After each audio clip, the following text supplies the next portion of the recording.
It is not secret that the achievements of Black women leaders and women of color in general have often been overshadowed and ignored. Bonjour, hello, welcome, and salam alaikum. This is Stand Out from the Crowd, the first live podcast dedicated to no BS leadership. So if you like us, tell your friends and colleagues to go over on Apple Podcast, Spotify to give us a 5-star review because we deserve it, right? We are worth it. We are talking about important topics here: inspiration, motivation, and most importantly, all the leaders who come on this podcast actually share with you their blueprint to success so you can just learn and take the shortcuts. Our standout guest today, Stachen Frederick, has been named one of Canada's top 100 powerful women, and she is the recipient of a number of academic and social impact awards.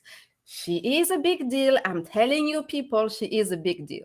And so during our conversation, she will share her journey to becoming the leader she was meant to be, making an impact in the most vulnerable communities, and building a lasting legacy. So please help me welcome Stachen on the Standout podcast. Hello. Hello, thank you for having me. How are you doing today? I am well. I am well. It's my birthday week, so I am definitely taking some self-care time, but happy to come on for a few minutes to have this conversation with you, which is, of course, something that I'm so passionate about. Oh, wonderful. And happy birthday week then. When is your birthday? So it was actually on Monday, on Family Day. That was my birthday. So we But celebrate Family Day here in Ontario. okay, I like to celebrate. So I don't have a week birthday personally. I have the birthday month, right? So all the month of June, I celebrate myself. Listen. Absolutely, absolutely. Love it. Love it. So if your family, if the people who know you well had to describe you Mhm. with one word, what would be that word? Fearless. Oof, that's a powerful one. Yeah. I love this one. Yeah. And and we're gonna talk about it all along this conversation because your journey is definitely inspiring and required like a fearless mindset, Yeah. 100%. Yeah. So you have an extensive you have built an extensive career in community development work, right? Mhm. And I'm always fascinated by people who have dedicated their career and their life to helping supporting others. So my Yeah. question to you is, where did this passion come from for helping others? Hmm. So I always had an interest in helping and supporting others. Mm. When I was 8 years old, I told my mom while living in Trinidad at that point in time that I was going to go abroad to help children. And I also had a nickname. They called me Florence Nightingale because I always wanted to, help people, nurse people. Um, and recently I was doing a video for Ivy where I just did my MBA, and my mother was there. I just also have a newborn, and my mom came up and she was helping me, and we went to this video shoot. And while I'm doing my video shoot, she's in the back talking to a bunch of women, and they asked her this question, how did you get this powerful daughter? And she said something, um, when they asked for advice around motherhood: your children tell you who they are from very young. And so from very young, as I said, I had this passion of wanting to help people. Now, ironically, the where I've ended up in my career is not where I initially started. Mm. um, I Because being smart, I was sort of weaned into the sciences. And so it was a pathway of me looking at going. I got a scholarship to do chemistry at the University of Ottawa. I was going to do chemistry, then go to medical school, and then specialize in child psychiatry. Mm. I again always wanted to help children. But while at university, I did an elective in psychology, and realized that my part to what I wanted to do in life, which was helping children, didn't have to go through that pathway that I didn't really want to go. And that's one of the Mhm. advice that I give to a lot of young people. Um, there is a goal, but the way to get to the goal could look very different.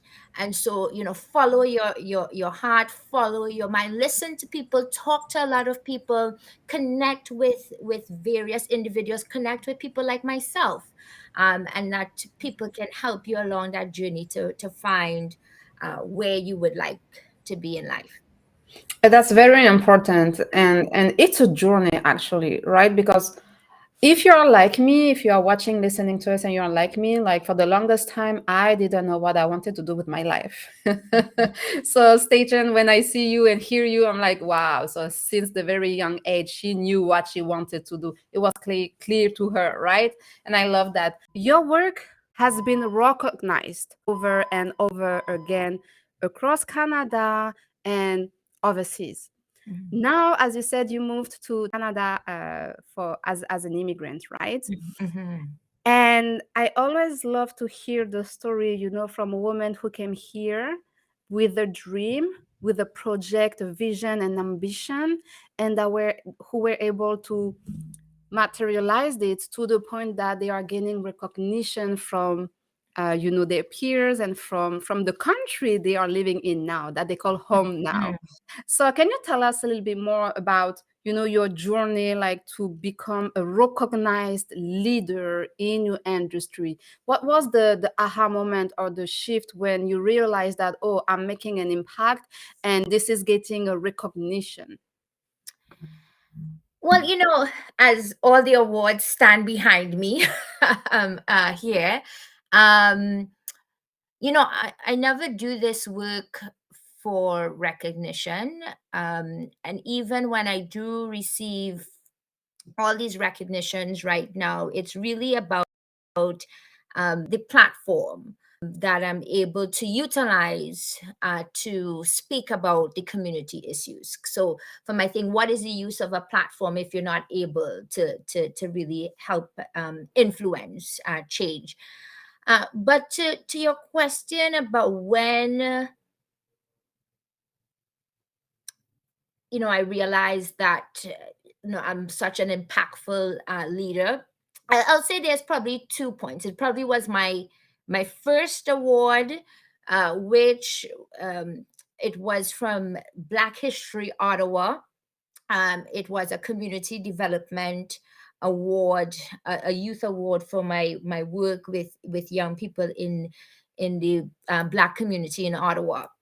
So I would say that first one. And so even just hearing the word community development was something that I wasn't even aware of. I was just acting from a place of realizing that there's a need in my community. There was not people rising up to the challenge and just doing it. And then I received that award, that community development award. And so then that even tuned into what does community development look like. So that actually then set a pathway of like, this is even more what I want to do.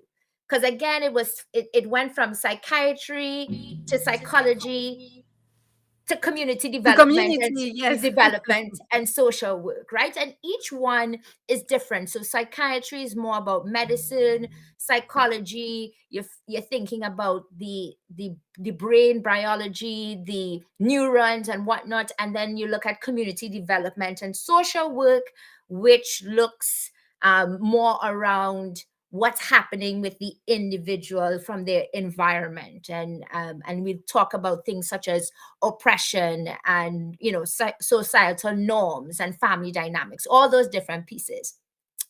I would say the award that really sort of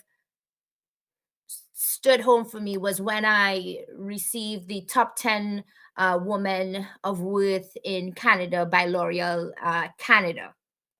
And my face was plastered on a billboard in downtown Toronto. But Amazing. yeah, but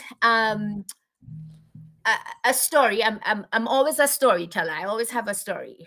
And so again, I go back to something with my mom. So my mom was traveling in Europe. She had gone to I believe it was Morocco, but was using Europe as one of those main stops to travel. And she's in Europe, and she's in an airport, and she ends up speaking to some man in a lounge, um, and saying that her daughter is in Canada, and she has this organization called Braids for AIDS, and she's this top 10 woman of. And he's like, of course I know about her. I saw her on this this billboard. Oh my God. Small world. Small world, small world. And but the real impact was how he talked about how my work around HIV/AIDS has really shifted how to engage the Black community around HIV/AIDS. So I think it's those types of moments. So when I have young woman, I at a time. Actually, it was that same day of receiving the Woman of Worth Award. I rushed over to a um, an event where the Prime Minister was at, and a young lady. So I'm shaking Justin Trudeau's hand, and a young lady, instead of like going, "Oh my God, Justin Trudeau," she goes, "Oh my God, Stachen Frederick." That's And amazing. I love that. so those are where yes, I say, yeah, I've made an impact, not just on the work that I do, but I've made an impact on young women aspiring in different sectors, but particularly in the community development sector. So here again is the importance, it showcases the importance of increasing your visibility. I'm all about visibility. I'm all about standing out from the crowd. And that's why, I have created this platform to share stories like Stitch and Stories to show you that it does work, but you have to make yourself visible. So maybe not on a billboard in downtown city, right? But you have to make yourself visible, your work visible, your impact visible. Mhm. Otherwise, it's not going to benefit the people that you want to impact the most, right? Mhm. Mhm, So absolutely. we know that getting into leadership roles has its own set of challenges, right? It's particularly true for women, and especially more for women of color and racialized women. We were having this conversation earlier where I was talking about the stats, right? And it's Mhm. out there, it's public information, where when you look at the leadership pipeline, you will find fewer women. As you go up, you find fewer women, but then you will find racialized women, Latina women, and Black women at the bottom. So Mhm. what are some of the key lessons that you have learned as a leader and you believe could impact the future of leadership for women and for women of color? Mhm. Well, I want to, before I even speak about that, I just want to even say, that stats is so real. Even when we call stats, it's about the impact and feelings about being the only one. So Mhm.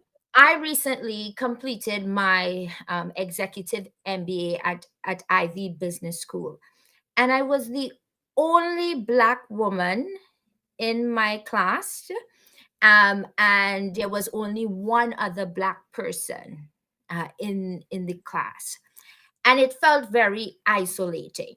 Mm. And so, when I when you ask this question about the future of Black woman leadership, um, there's a call for many of us to pull others along that train, right? And so we want to see more women of color in leadership positions, but understand that there are many barriers. There's the barrier of race, there's the barrier of gender, sometimes even the barrier of age.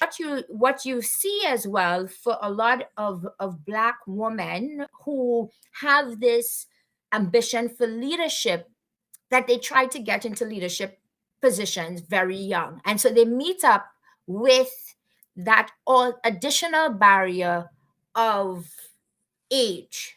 Mhm. And so I think there needs to be opportunities from even younger than we think to start developing young Black women. So it's not just about, me at this stage talking to the next Black woman who already have this leadership pathway established. Is getting more and more to young girls in elementary school. Mm. um Even I would go as much as even kindergarten. Wow.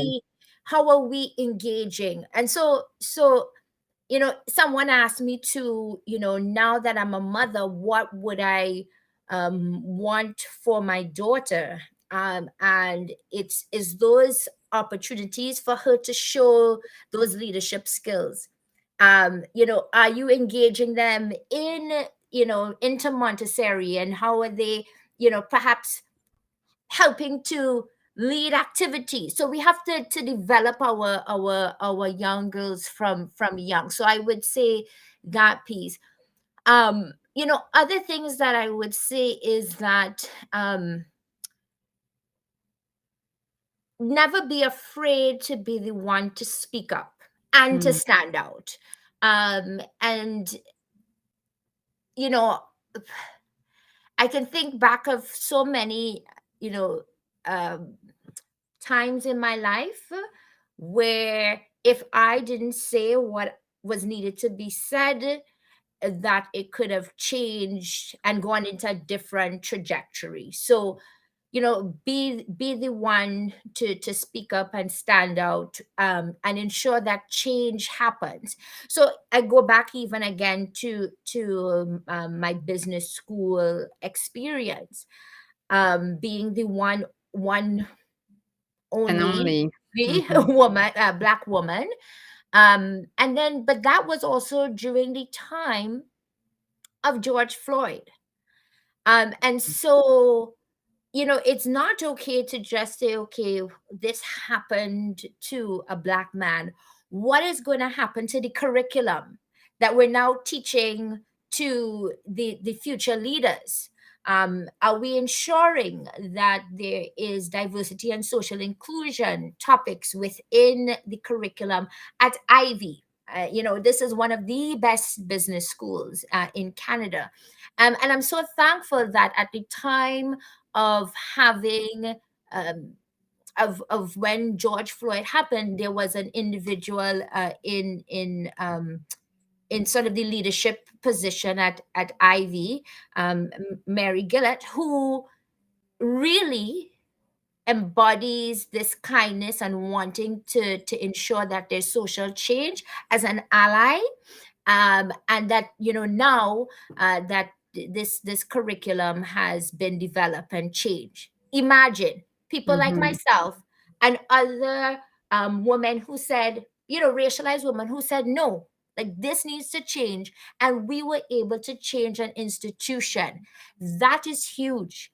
We were able, in the first time in Ivy's history, to have a Black scholarship for people to enter into business school in the executive MBA in 2021. Could you imagine? And so, if Mhm. we didn't speak up, if we didn't call for change, change would not happen. And as a leader, you must be that one to step out and to stand out to make that change. Yeah, to make the change for what you believe in, right? Mhm. Based on your own life experience. And I think this is where there is a gap, maybe, where not enough of us speak up. and we will face the injustice or maybe unfairness, even though the word is not fair, that's the way it is. But we Yeah. just think unconsciously, oh, it's because I'm an immigrant, oh, it's because I'm a racialized woman, oh, it's because, no, like, if you Mm. feel in your at your core that there is something that you can change and that you feel that you want to speak up, do it. Because if you don't do it, either someone else will do it, and it might not reflect the impact and the idea that you had in mind, or it will just stay the same for everyone and for the future generation to come. So what you're saying here is very, very important. So now, as you said, you are the founder of Braids for AIDS, a non-for-profit organization to raise awareness on HIV/AIDS in the African, Caribbean, Black communities in Canada and internationally, through a culturally relevant practice of hair braiding. I love that. And you Yeah. are also the current ED of Western Frontlines Center. So nonetheless, to say that you are a very busy woman. Yeah. Yeah. So, you have touched base on it already, but what is the lasting impact you would like to make? If there was one thing that you would like to people to remember about you, what would that be? That's a tough question. Absolutely. Absolutely. I've been asked a question like that before, and I in these two words, I think that summed it up. But that she lived, that I lived, and that in my living, that others were made better because of it. And I will say this. Years ago, there was a young man who has made an impact on my career. I don't know if he knows that, but actually, I was tell him today because he sent me a message. And this is a young man who, when I moved to Toronto, was one of the first youth that I was counseling, that I was supporting. And he really changed how I lead, how I interact with young people, and the impact that I would want for young people. So I think that's my key area. While I do HIV/AIDS work, even when I do HIV/AIDS work, I focus a lot on young people. So my passion is really about youth. But this young man, had a lot of challenges in the school system. And I remember a white teacher telling him in front of me that she would like to be proven wrong, but this young man will not reach college. That's what she said to him in front of me. So, could you imagine the things she would say to him if an adult was not there? And a few years afterwards, after working with him for a very long time, he graduated from school and he was going off to college. And I saw him walk across the stage, and I so happened to see that guidance counselor and walked up to her. And I said, "So I guess you were proven wrong." And in that moment, I said, if I helped no more children in the world, I was okay, because I helped that one young man. One. One. And so it's just one, that it's just one person that you need to leave that legacy. This young man still follows my career, even though that's almost 12, 13 years Wow. of things still follows my career. So um I know I have made an impact for Black youth. I would say the final piece for me is, now, while Western Frontline Center is a youth center that focus on racialized youth, not even specifically, but most of our youth are Black youth. But it's my real fully dream to have a center of Black excellence for Oh, Black youth. That would be the best sort of legacy that I could leave on this earth. you put it out there. It's going to happen. The Black Excellence Center for Black Youth. Yeah, This is happening. It's out yeah, there.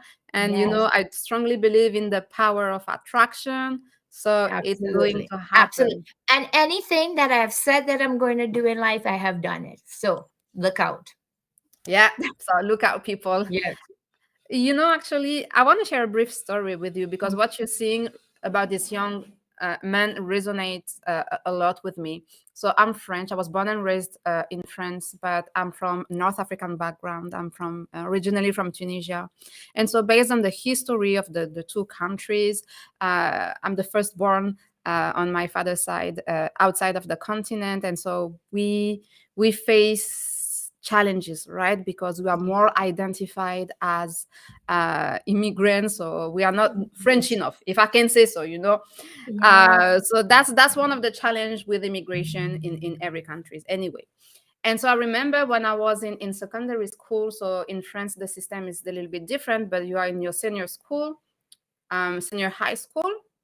Hmm. Yes, and you have to make your choices for what you want to do the following year, either college, university, and the field that you want to study. And I went to talk to my professor, and I said, "Hey, this is what I want to do, and I wanted to do faculty of law, and I wanted to study political Hmm. science, but people with my face and my name and my background, this is not what they do. This is not what we Hmm. let us know that we could do, but I still wanted to go there because I was passionate about it. And when I told him what I wanted to do for the following years, he started laughing at me. And he told me, "But my poor girl, this is not for people like you." And I remember that day, I didn't speak back and I didn't say a word. And I remember I was 13, 14, 14. No, what was, no, I was older than that. Hold on, 16, 16, Right. 17. Right. And I remember going home and crying because that was the I believed in it so much, but because of what I look like and where I come from, it was clear to them and the professor that this is not where I belong to. And Yeah. so, just to wrap up this short story, I went into the and I lost 4 years studying something that I didn't like and I Did wasn't passionate about, because that's what right. my teacher had told me that was the only path for me. And then after 3.5 years, in the middle of the year, I stopped and I said, "No, this is nonsense. I'm Yeah. about to finish my studies and like I'm not even liking what I'm doing." And so I stopped and I decided to apply by myself into law school to study political science, and I was admitted there, right? And Yes. so I took control of my life by deciding to go and to go forward for what I wanted to do since day one. But it's true to your point that when you are a young person and that you are looking up to adults to help you and to guide you, and that you face this kind of situation that can break a life, and that it does break a lot of Not- youth, in the path that they could have taken for their life. Yeah. You know, what you just shared here is what so many Black youth face every day. Every day. And then we wonder why our young people have mental health issues, why they engage in criminal activity, when the people sometimes who are entrusted to provide them with guidance Mhm. are the ones who are tearing them. And so we must ensure that our schools and communities have positive influences, positive role models for our young people. But thanks for sharing that story, because I'm sure for people listening, it resonates for them. Yes, Exactly. And our friend Robert here says, I had a similar experience. It's crazy the things people say to kids to kill their dreams. And to what he is adding, agreed, it happens every day, but I'm no longer a youth. And you are a successful Black man. You are a Mhm. successful entrepreneur. You're successful Black man, Robert. And so I strongly believe that Stachen, um, as a leader first, as Mhm. a woman leader, and as a Black woman leader, you are leaving a lasting legacy. You are already making a huge impact in your community, and not only, right, because your words do resonate with a lot of people outside of your community as well. And I wish you all the best. And I want to thank you for being a role model for many other young women here. The goal of this podcast is really to share those stories. So you see, this is not only happening to you, there is nothing wrong with you. This is happening to all of us, but still, there are ways that you can make it happen. So don't give up on yourself. Don't give up on your dream, no matter what you believe in, no matter what you look like, no matter what your background is. If you have it in your head, then you have what it takes to make it a reality, no matter what society thinks about it. And so, I just sure. want to say one thing as you think. This would just be my final piece. Um, I just hope, especially for people of color, for marginalized individuals, to understand that Mhm, you belong in these leadership roles. you And do. so I'll leave with that.